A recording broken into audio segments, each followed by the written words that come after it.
এই দেখো মোটা মানুষের কুর্তি বানাবো, আর তাও আবার শাড়ি দিয়ে। এই দেখো সিল্কি শাড়ি, তো পাতিয়ে নিয়েছি আমি, নিচটা সমান করে সেটে নিতে হবে। লম্বা 32, বডি লাইন 6 ইঞ্চি, আর কোমর 13, হিপ হচ্ছে 22 ইঞ্চি নিচে নিলাম। এবার 2.5 ইঞ্চি ফাঁকা, পুট হচ্ছে 3 ইঞ্চি, আর বডি হচ্ছে 11.5, 11.5 মানে 46। কয় ইঞ্চি লুজ নিয়েছি পরে বলে দিচ্ছি। কোমর হচ্ছে 11, আর হিপ নেব 12, হিপ নিলাম 4 12 48। আসলে কি বলো তো, এবার দাগগুলো মিলিয়ে দিচ্ছি আর মাপটা তোমাদের বুঝিয়ে দিচ্ছি। এর বডি ছিল কত বলো তো, 40। তো মজার বিষয় একটাই, এর বডি কোমর না একই সমান, বডিও 40 কোমরও 40। কিন্তু এরকম ড্রেস আমি অনেকদিন পরে বানালাম, একদম মানে বেখাপ্পা বডি। মোট কথা 6 ইঞ্চি লুজ দিয়েছি, আর কোমরে দিয়েছি 4 ইঞ্চি। আমাকে বলেছে বডিতে একটু বেশি করে লুজ রাখতে। আর যেটা হচ্ছে ভাইটাল কথা, পাশ দিয়ে আমি 2 ইঞ্চি করে বাড়তি রেখে দিচ্ছি। কি বলো তো, বাড়তি না থাকলে তো হবে না, কারণ যখন মোটা হয়ে যাবে। আর পুটে মার্কা করে নিলাম। এবার গলা কাটবো আমি 5 ইঞ্চি ডিপ, আর 2.5 ইঞ্চি ফাঁকা দিয়েছে, আগেই বলেছি, কারণ উনি বেশি ডিপ চায়নি। বয়স্ক মহিলা পরবে তো, দীঘা যাবে ঘুরতে, সেই ড্রেস। কি বলে তো, একটু লুজ লুজ রাখতে হবে। তো কোমরটা বেশি লুজ দিইনি, 4 ইঞ্চি, আর বডিটা দিয়েছি 6 ইঞ্চি। তো এই বাড়তি কাপড়টা কেটে নিলাম। এবার এটা লাইলিং দিয়ে বানাতে হবে, মোট কথা যেটা লাইলিং দিয়ে। আর এই দেখো এই ডিজাইনটা হাতায় রাখতে হবে, আর যার জন্য একটু জোড়া পড়তে পারে, কারণ জোড়া ছাড়া হবে না, যেটা বুঝতে পারছি। আর এই পেছন পাটটা দিচ্ছি আমি, কি বলো তো, ওই নিচটা ডিজাইন থাকবে আর উপরটা প্লেন থাকবে। তো কাস্টমার বলেই দিয়েছে যে সামনেটা যাতে পুরোটাই ডিজাইন থাকে, পেছনটায় পুরোটা ডিজাইন না থাকলেও হবে। তো কোনো ব্যাপার নেই, শাড়ির আঁচলে তো বেশি করে ডিজাইন থাকেই, তো সেটা সামনে দিয়ে দিলাম। আর শেপ রেখে দিয়েছি, কি বলো তো, পেছন পাটে তো শেপ থাকে, তো শেপটা রেখে দিলাম। আর এটা বসিয়ে বসিয়ে পেছন পাটটা কেটে নিলাম। তো জাস্ট আমার দুটো পাটি কাটা হয়ে গেল, আর দুটো গলাই সমান তোমাদের বলে দেই। আর কুটকা কেটে নিয়েছি, এখন কাটবো হাতা। এই দেখো এই কাপড়টুক ডিজাইন এলা, তো এইটুকুর মধ্যে হাতা কাটতে গেলে একটু জোড়া পড়বে, তোমাদের আগে বলি। তো তা আমি এভাবেই রেখে দেব, পরে টেবিলে তোমরা দেখতে পাবে। এবার আমি টেবিলে চলে এসেছি। এই দেখো এটা পেছনে চেন হবে, তো চেন লাগানোর অনেক ভিডিও তোমাদের দেখিয়েছি, তোমরা জানো আমার অনেকগুলো আছে। তো যেহেতু এটা আমি কুর্তির ফুল ভিডিও দিচ্ছি, তাই চেন লাগানো পুরো একটু যেটি তোমাদের দেখাবো। আর এই দেখো তোমাদের পেছনটা চেরা দেখিয়ে দিচ্ছি। মা সমান হয়নি, সমান করে নিলাম। তো কতটা কাটবো জানো, এবার আন্দাজ হয়ে গেছে, এটা না মেপেই কেটে দেখালাম। তোমাদের নর্মালি বলি 11 ইঞ্চি চেন রাখতে হয়, তো এটা আমি আমার মতো করে কাটলাম, তোমরা কম বেশি কাটতে পারো। তো দেখো এবার যেহেতু লাইলিং লাগানো আছে, তো দুটো মুখ সেলাই দিয়ে জুড়ে নিলাম, জুড়ে নিচ্ছি, চেন লাগাতে হবে। তো এবার যেটা করব সেটা হচ্ছে, এই যে 3 ইঞ্চি চওড়া করে একটা কাপড় কেটে নিয়েছি। আর দেখো এটা লাগানোর সুবিধা কি, এই দেখো এক পাশ দিয়ে লাগিয়ে নিয়েছি অর্ধেকটা কাপড়ে এক সাইড লাগিয়ে, ওখানে কিন্তু সুই তুলব না, জাস্ট ঘুরিয়ে নেব। ঘুরিয়ে নিয়ে এবার কি করব বলো তো, ওই যে এপাশে অর্ধেকটা কাপড় ছিল সেটা একদম মুখ মিশিয়ে সেলাই দিয়ে নিচ্ছি, আর 2 সুতো করে রেখে দিচ্ছি। এবার মাঝখানটা চিড়ে দেব। এতে কি সুবিধা হবে কি বলো তো, ছোটো বড় হওয়ার ভয় থাকবে না, সরে নড়ে যাওয়ার ভয় থাকবে না। আর এটা দেখো লবে লবে সেলাই দিয়ে দিচ্ছি ভিতরে দিয়ে, তোমরা দেখতেই পাচ্ছ। তো এবার সুতোটা ছেড়ে নিলাম, এবার ঘুরিয়ে নিয়ে ঠিক ওই জায়গাটার থেকেই এবার ভালো করে কুটকাটা কেটে নিয়ে এবার এ পাশের কাপড়টা ভিতরে ঢুকিয়ে দিয়ে মুখে মুখে সেলাই দেবো, ভালো করে দেখো তোমরা। তো তোমরাও এভাবেই চেন লাগাবে, এভাবে চেন লাগালে চেনটা ঢাকা থাকে। কারণ দেখো পেছনে চেন দেখা গেলে ভালো লাগে না, এটা তোমরা বুঝতেই পারো। তো সুতো ছেড়ে নিলাম, এবার চেন লাগানোর পালা। এই দেখো চেনটা সবসময় তোমরা চেক করে নেবে, চেক না করে নিলে কি হবে, খারাপ চেন লাগালে আবার খুলে আবার লাগাতে হবে। তো দেখো আমি এক পাশ লাগিয়ে নিচ্ছি, আর 2 সুতো করে রেখে দিতে হবে, তা না হলে চেন খুলবে না। তো শেষ অবধি গিয়ে সুতোটা কেটে নিচ্ছি, আবার চেনটা উপরে টেনে দিলাম পুরো ঢেকে। এবার উপর থেকে লাগাবো, এখানে হাফ ইঞ্চি করে রাখতে হবে। এটা কিন্তু হাতের আন্দাজে সেলাই দিতে হবে, ধরে ধরে। বুঝতেই পারছো এখানে সেলাইটা তোমরা চেনটা যেহেতু ভিতরে আছে দেখতে পাবে না, তো তাই জন্য এক সমান করে দেখো কতটা আমি রাখছি, তোমরাও ঠিক অতটা করেই রাখবে।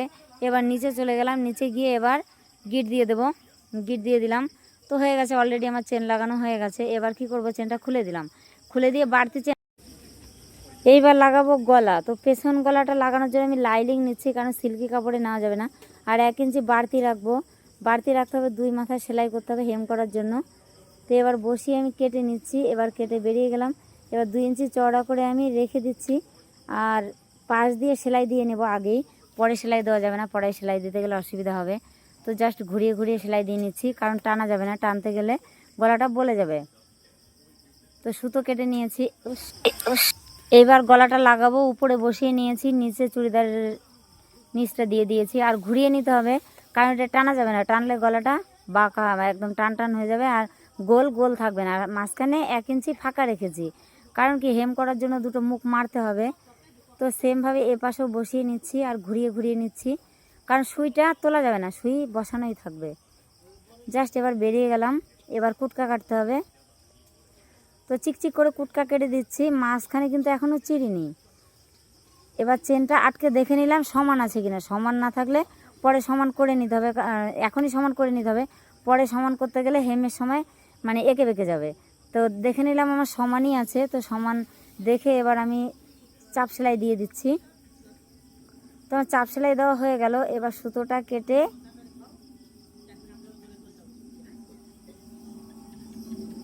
এই পাশটা সেলাই দেওয়ার বাকি ছিল, তাই চাপ দিয়ে দিলাম। এবার চেনটা লাগিয়ে নিয়েছি, বাড়তি কেটে ফেলে দিলাম। এবার চেন খুলে মাঝখান দিয়ে চিড়ে দিলাম, যে বাড়তি 1 ইঞ্চি রেখেছিলাম। এবার হচ্ছে সামনের গলা করতে হবে। সামনের গলাও লাইলিং দিয়েই করব, কারণ সিল্কি কাপড় বসাবো না, সিল্কি কাপড় দিয়ে ভিতরে চুলকাবে। তো যেহেতু আমার লাইলিং আছে, এটাই কিন্তু বাড়তি রাখতে হবে না, এটা নর্মাল সামনের গলা। তো 2 ইঞ্চি করে রেখে দেবো কাপড়টা। এবার সাইড দিয়ে সেলাই দেব, সেম আগেরটার মতোই সাইড দিয়ে সেলাই দিয়ে নিতে হবে। তো যেহেতু আমি পেস্টিং দিয়ে গলা করছি না, তার জন্য একটু একটু করে ভেঙে নিচ্ছি, কারণ পেস্টিং ছাড়া গলা করা একটু রিস্কি হয়, কিন্তু সবসময় তো পেস্টিং দিয়ে গলা করাও যায় না। তো এবার উপরে বসিয়ে গলাটা সেলাই করে নেব। 2 সুতো রাখলেই হবে, 2 সুতোর বেশি রাখার দরকার নেই, অতিরিক্ত বেশি রাখলে গোল গোল থাকবে না। তো বারবার বলি, এটা কিন্তু টানা যাবে না, কারণ ঘুরিয়ে ঘুরিয়ে নিতে হবে। তো জাস্ট সেলাই দিয়ে বেরিয়ে গেলাম। এবার চিকচিক করে কুটকা কাটতে হবে। তো কুটকা কাটা আমার হয়ে গেল। এবার এটাও কিন্তু আমি বাইরে দিয়েই সেলাই দেবো, উপর দিয়ে লবে লবে চাপ দেবো না, ভিতর দিয়ে দিয়ে দিচ্ছি। দেখো, যেহেতু লাইলিং এমনি ভালো বসে যাবে, তো এমনি পেপার পেস্টিং নেই, কোনো প্রবলেম নেই। তো এই দেখো হয়ে গেছে। আমি কিন্তু সুইটা তুললাম না, ভালো করে দেখো পেছন পাটটা আমি নিয়ে নিচ্ছি। আর এটা কিন্তু পাকা সেলাই, পাকা সেলাই। এ পাশের যে বাড়তি গলাটা, সেটা আমি বাড়তি রেখে দিলাম। তো দেখো এবার ভেঙে নিচ্ছি, ভেঙে নিয়ে ভিতর দিয়ে দিয়ে দিলাম, কারণ এতে কাঁচা দেখা যাবে না। এবার বের করে দেখো উপর নিচ কোনো পাশে কাঁচা দেখা যাচ্ছে না। সেমভাবে আমি এ পাশের পুরটাও মেরে নেব। ওই দেখো কাঁচা একটা বাড়তি আর একটা লাগিয়ে দিচ্ছি। এবার ঘুরিয়ে নিয়ে দেখো এটাও ভেঙে দেব। আর এর জন্য 100 তো রাখতে হবে, তাছাড়া কিন্তু সমান হবে না। তো এই যে পাকা সেলাই আমার হয়ে গেল। এবার বডি মারবো। বডি আগেই বলেছি আমার মানে অ্যাকুরেট মাপ ছিল 40, তাহলে 6 ইঞ্চি দিয়েছি, 6 ইঞ্চি দিলে হবে 46, 23 দুগুণ 46। তো আমি মাপটা 23 রেখে দেবো। আর কোমর রাখবো 40, 4 ইঞ্চি যোগ করলে 44 হবে। তো 22 দুগুণ 44, কোমর নিয়ে নিচ্ছি 22। আর হিপ থাকবে আমার হচ্ছে 48, তাহলে 24 দুগুণ 48, পুরো মাপটাই বলে দিলাম।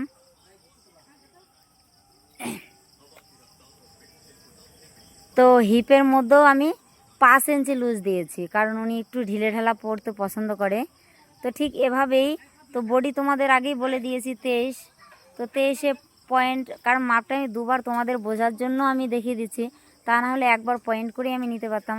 আর কোমর হচ্ছে কত 44, তার মানে 22 দুগুণ 44। আর হিপ 24 দুগুণ 48। তো পুরো মাপটাই ভালো করে বুঝিয়ে দিলাম। তোমরা এরপরেও যদি বুঝতে না পারো, কমেন্ট করে বলতে পারো, অসুবিধা নেই, যেটা বলবে সেটাই পেয়ে যাবে। তো ডবল সেলাই দিয়ে দিচ্ছি। ডবল সেলাইটা তোমরা সেলাইয়ের উপর দিয়ে দেবে, কারণ ফাঁকা রাখবে না, সেলাইয়ের উপর দিয়ে সেলাই দিলে ফিনিশিংও ভালো হয়, দেখতেও ভালো লাগে। তো যাই হোক, আমার হয়ে গেছে। এবার সাইড মারবো। দেখো সাইডে আমি কতটা বাড়তি রেখেছি। তোমরা যতটা চওড়া রাখবে সেই আন্দাজে রাখবে। আমি 1 ইঞ্চি চওড়া রাখবো, সেই আন্দাজে আমি কাপড়টা রেখে দিয়েছি। আর এই দেখো, এটা নিচটা বেশি বড় হবে না, কারণ কি এটা শর্ট কুর্তি তো, নিচে ঘাগড়া আছে। তো এই দেখো, 2 পাশে কাপড়টা ভেঙে দিলাম, এ পাশেটা এ পাশে আর ওই পাশেটা ওই পাশে দিয়ে, নিচেও ভেঙে সেমভাবে ভেঙে রেখে আসছি। আর 5 ইঞ্চি আমি হচ্ছে লাইনিংটা ছোট রেখেছি, কারণ কি বলো তো, সমান সমান দিলে টান টান একদম মানে এঁকে বেঁকে যাবে, তো যার জন্য শর্ট রেখেছি। এবার মাথায় মাথায় সেলাই দিচ্ছি। দেখো, 2টো সেলাই দিতে হবে। সবসময় মনে রাখবে, বানানো জিনিসের রেডিমেডের মধ্যে একটা সেলাই দেওয়া যাবে না, 2টোই সেলাই দিতে হবে।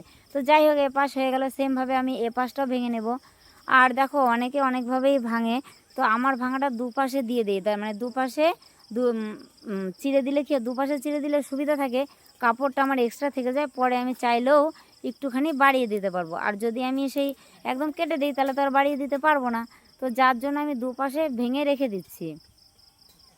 এই দেখো, এপাশেও আছে এপাশেও আছে, ভালো করে দেখে নেবে, তাহলে বুঝতে পারবে। তো সেমভাবে ভেঙে আমি বেরিয়ে যাচ্ছি। দেখো,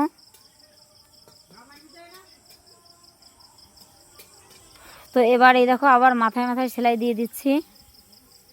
তো ভিডিওটা যদি একটু বড় হয়ে থাকে, তোমাদের বোঝার বিষয় যদি একটু বড় হয়, তাহলে তোমাদের বুঝতে সুবিধা হবে।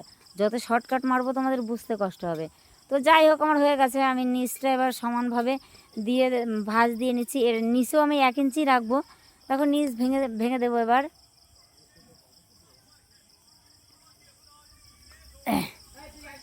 কারণ এটা হচ্ছে সিল্কি কাপড়, একটু সাবধানেই সেলাই করতে হবে। দেখো, সব কাপড় তো আর আরামে সেলাই করা যায় না, না। তো 1 ভাঁজের সেলাই প্রায় শেষের দিকে। তো যাই হোক, 1 ভাঁজ বেরিয়ে গেলাম। এবার হচ্ছে আমি মাথায় মাথায় সেলাই দেব। আর মাথায় মাথায় সেলাই দেওয়ার জন্য তোমাদের একটা পয়েন্ট বলি, যেটা হচ্ছে, দেখো সামনে একটা আঙ্গুল দেবে, তাহলে কি হবে, সেলাইটা ওই দেখো আমি দিয়েছি বাঁ হাতের আঙ্গুলের সামনে দিয়ে রেখেছি, কারণ এটা দিলে কি হবে, সেলাইটা বেঁকে যাবে না, একদম টান টান সোজা হবে। তো সেমভাবে সুতোটা কেটে নিয়ে আমি এবার অপর দিকটাও ভাঁজ করে নিচ্ছি। দেখো, প্রথম সেলাইতে কিন্তু সামনে আঙ্গুল দিতে হয় না, দ্বিতীয় সেলাইটা যখন দেবো তখন সামনে আঙ্গুল দিতে হবে। তোমরা চেক করে দেখতে পারো, আঙ্গুল না দিয়ে সেলাই করে দেখতে পারো, সুতির কাপড় একদম এঁকে বেঁকে যাবে। আর সামনে যখন আঙ্গুল দেবো তখন একদম টান টান সোজা হবে। তো এই দেখো, সেলাই দিয়ে বেরিয়ে গেলাম। এবার আমি মাথায় সেলাই দেব। তো দেখো, আমার চুড়িদার প্রায় রেডি হয়েই গেছে। এবার হাতাটা রেডি করার পালা। তো হয়ে গেছে। তো দুঃখের বিষয়, তোমাদের পরানোটা আমি দেখাতে পারবো না, কারণ এটা যার চুড়িদার তার পারমিশন নেই। তো এবার হাতাটা দেই। দেখো, হাতায় জয়েন লাগবে। এই দেখো, হাতায় জয়েন দিতে হবে, কারণ কি বলো তো, এই কাপড়টা দিয়েই নিচের ঘাগড়া বানাতে হবে, যার জন্য আমার এই কাপড়টা জয়েন দিয়ে বানাতে হবে। তো দেখো, সোজা উল্টো বুঝতে একটু কষ্টই হচ্ছে, কারণ একই রকম কালার। তো দেখো, আমি জয়েন্টটা অফ ক্যামেরায় দিয়ে দিয়েছি, জয়েন্টটা তোমাদের দেখালাম না, এমনি অনেক বড় হয়ে গেছে ভিডিওটা, তাই 1 ইঞ্চি চওড়া কিন্তু আমি হাতার মধ্যেও রাখবো। দেখো, সেমভাবে সেলাই দিয়ে বেরিয়ে যাচ্ছি, কিন্তু একইভাবে আমি এই হাতাটাও সেলাই দেব। দেখো, সোজা উল্টো চক দিয়ে দাগ দিয়ে নিয়েছি, কিন্তু চক দিয়ে দাগ না দিলে না বুঝতে কষ্ট হবে। তো দেখো, এই হাতাটাও একইভাবে সেলাই দিয়ে বেরিয়ে যাচ্ছি। এবার আমার মাথায় মাথায় সেলাই দেওয়ার পালা। একদম মাথায় মাথায় সেলাই দিচ্ছি। দেখো, মা সুতো বেরিয়ে গেল, জাস্ট সুতোটা কেটে নিলাম। তো দেখো, ওইটুকু সেলাই দেওয়া হয়ে গেছে। আর আমার হাতা কত থাকবে জানো, 13 হাফ কত 6.5। তো 6.5 পয়েন্ট করে আমি সেলাই দিয়ে বেরিয়ে যাচ্ছি। আর মোহরাটা রাখতে হবে আমার 9 ইঞ্চি, 9 দুগুণে 18। তোমরা বুঝতেই পারো, পুরোটাই মাপ বলে দিলাম আমি। তো ডবল সেলাই দিয়ে দিচ্ছি। তো দ্বিতীয় হাতাটার মাপ দেওয়ার সময় আমি কিন্তু ফিতে ধরবো না।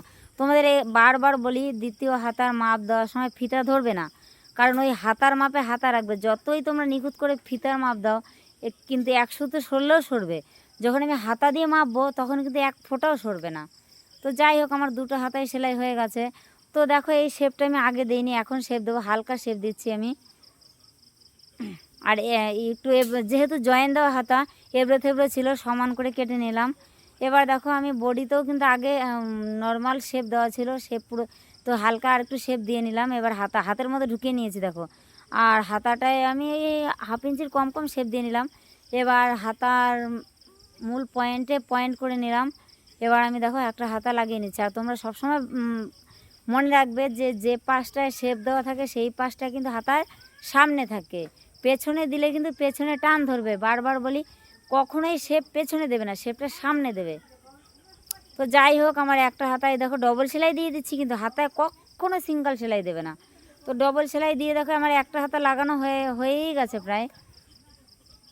তো একটা হাতা আমি লাগিয়ে বেরিয়ে যাচ্ছি দেখো। এবার আমি হচ্ছে দ্বিতীয় হাতাটা সেলাই দেব।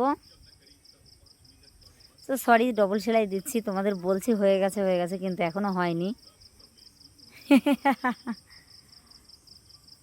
তো এই দেখো কখন থেকে বলছি হয়ে গেছে কেবল হলো একটা হাতা লাগানো হলে এবার আমার দ্বিতীয় হাতাটা লাগানোর পালা। তো এবার আমি দ্বিতীয় হাতাটা সেমভাবে হালকা শেপ দিয়ে নেব। তো শেপটা আগে দিইনি, তো দেখো সাথে সাথে শেপ কী করে দিতে হয় সেটাও তোমাদের দেখানো অলরেডি হয়ে গেল। তো এই হাতাটাও শেপ দিয়ে নিচ্ছি। তো তোমরা যদি পরে শেপ দাও তাহলে কিন্তু সামনে পেছনটা ভালো করে দেখে নেবে যাতে পেছনে চলে না যায়। তো দেখো এই হাতাটা আমি শেপ দিয়ে ঠিক করে ধরে নিচ্ছি। এবার আমি সেলাই দেবো। এই হাতাটা লাগালেই কিন্তু আমার চুড়িদার রেডি, আর বাকি থাকবে হেম করা। তো এই দেখো আমি হাতাটা লাগিয়ে নিচ্ছি।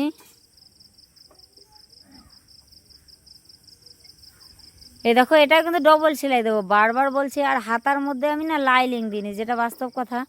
আমার কাস্টমারের ইনস্ট্রাকশন ছিল যে হাতার মধ্যে লাইলিং দেবে না, তো আমি হাতায় লাইলিং দিইনি, হাতাটা প্লেনই আছে। তো এই দেখো আমার হয়ে গেছে চুড়িদার রেডি। এই দেখো এই জায়গাটুকু ডবল সেলাই দেওয়ার বাকি ছিল, ডবল সেলাই দিয়ে দিলাম অলরেডি। কারণ হাতার মধ্যে সব সময় চাপ পড়ে, তাই জন্য ডবল সেলাই দিতেই হবে। তো এই দেখো আমার সেলাই করা হয়ে গেছে, চুড়িদার আমার রেডি হয়ে গেছে। তো হেমটাও অলরেডি করা হয়ে গেছে, তোমাদের পরানো দেখাতে পারলাম না,